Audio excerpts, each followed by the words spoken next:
వస్తాం. అద్భుతాలు జరిగేటటువంటి, ఆశ్చర్యకార్యాలు జరిగేటటువంటి సమయం ఏదన్నా ఉంది అని అంటే వాక్యం వింటున్నప్పుడే. వాక్యంలో జీవం ఉంది, వాక్యంలో సమృద్ధి ఉంది.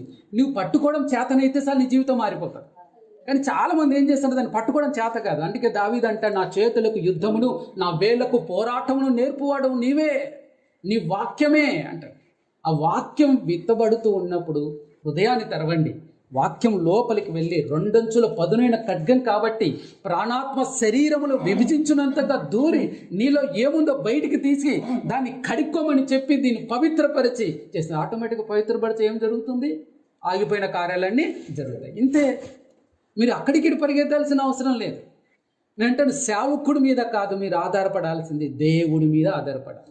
మీరు ప్రార్థన చేసినా కూడా, మీరే కాదు మీ పక్కింటి వాళ్ళ గురించి మీరు ప్రార్థన చేసిన అద్భుతాలు జరిగిపోతాయి, జరగాలి. అది